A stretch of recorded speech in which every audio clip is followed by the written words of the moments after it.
Hi. Well, I'm back from Las Vegas and I mostly am disappointed.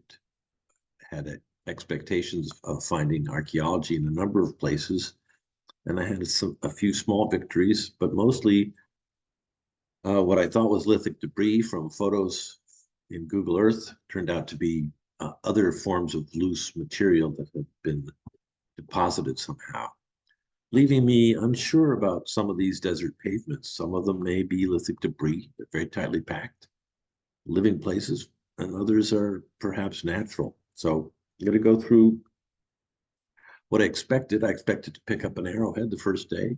Wasn't an arrowhead.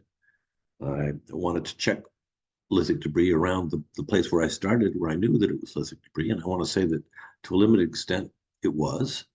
But I got further away. What I predicted to be lithic debris was either geology in one form or another, or vegetation, so that I didn't locate any residential sites other than where I started, maybe.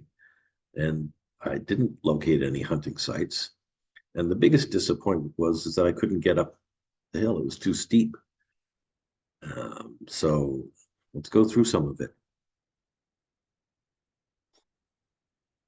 Okay, can you see this thing? Now, in this photograph of a hunter's blind next to a glacial lake, I was looking for examples of broken rock in the picture, and I saw something which I went back this year and I picked this rock up.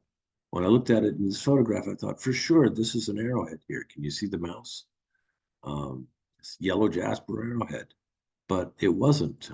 This shadow that was lying over it was actually a change in material, weathering. So this is the end of a larger item, which we can look at in more detail later. So the question was, if I hold this up, will it be clear what I'm holding? And you see, this is that yellow jasper arrowhead. It's nothing of the kind. And that's how you can see something in a photograph that's not there. So that was the first day, and that was the first disappointment. So let's look at some examples of lithic debris that's not lithic debris. Uh, this this ought to be open, yes, and I can look at that. This is Frozen Toe Road and the wash there. And I thought some of this was lithic debris. It's not, it's vegetation. Another example, here we are north of Route 168 in Moapa along Dead Man Wash. I thought this was lithic debris on the shoulder next to an old river. It's not, it's embedded bits of, cinder-like material embedded in the caliche, I'm not sure how to say it, the cement-like pavement. And it was very unpleasant to walk on, although there were a couple of pretty butterflies there, which I haven't been able to identify. And I bailed as quickly as possible. I was with my wife. It was not fun walking on that stuff.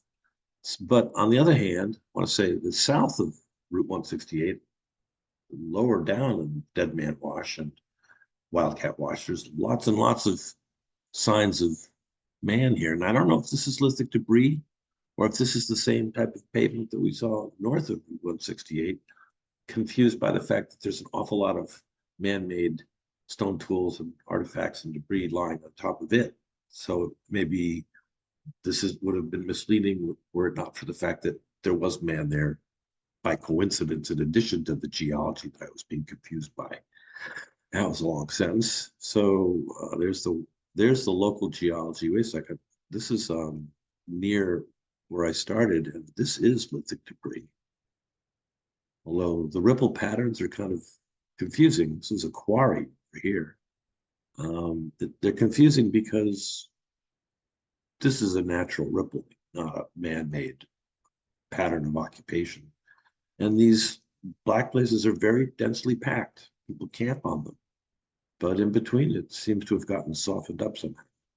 And I don't know how it would have, the physical forces which would result in it ending up like this. In any case, those same physical forces act on any small flakes of rock, if there happen to be any, and produce ripple marks.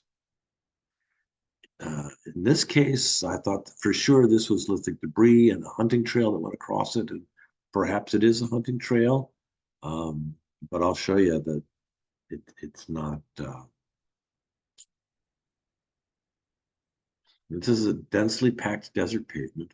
The only thing I found that was stone tool-like on this surface was something very old. I'll show you that too in a minute. And here was the only hill I was able to get up on top of. And I had some friends for company, and we took our time. I took my time. And I thought for sure this was a ring of lithic debris, but it's not.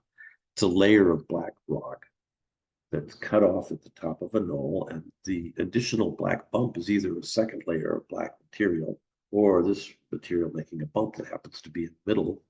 This really looked like a bullseye target to me, but it's naturally formed. Uh, what else have I got? Am I done with that? Well, there were also, I'm going to stop sharing that screen. Okay. And now I'm going to share, open a different picture just for a quick take. Where'd it go? Right. And let's open the screen now to that. This is the northern end of the northern shore of Roach Lake, south of Las Vegas. And I thought these patterns of ripples would have to be lithic debris. Well, they are little bits of cinder moved around by water and not lithic debris at all. So this leaves the whole question of whether or not you can spot lithic debris from the air pretty much in the dump. It suggests some places you might look, but there's no reason to get your hopes up that there's going to be something there. Now, finally, I have a couple of videos to show you about, no, what the heck?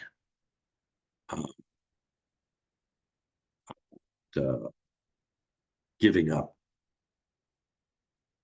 So here's the first one. And I'm just going to share my screen so we can look at this first video. As we go here, the defeat of not being able to get to where I was trying to go is what I'm talking about. But you may notice in the foreground here that there's some little kind of arranged rocks, some little lines, more rocks in a line. There should be. And so one of the victories that I'm going to claim is finding what in the East would be interpreted as sky watching and Native American ceremonial sites, stone sites, often associated with astronomy. And I kept coming across those types of things while I was looking for arrowheads. I didn't find arrowheads, but I kept coming across ceremonial sites.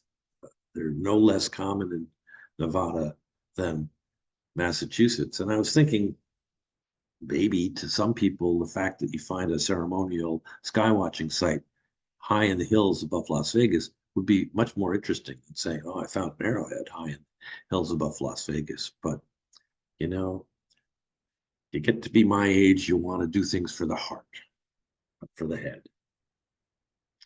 So let's watch that video. Well, we came up from below. My little dark knob is behind the ridge. Like 2 miles, a mile that way, a mile this way. That's just too steep for us. We're not going to get up there unless there's gradual slopes between here and there. It's just too bad. We get up somewhere, but maybe not to any place that I was hoping to get to. Sorry. What a scene, huh?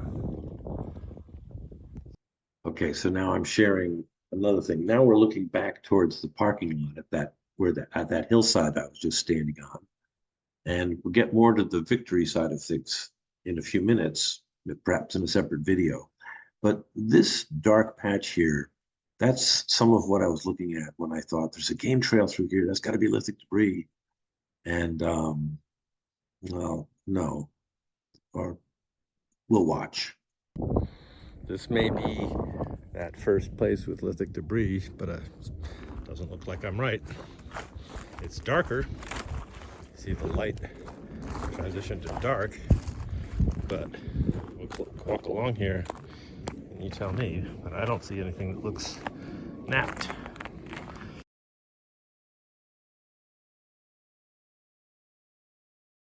Not a thing. You see.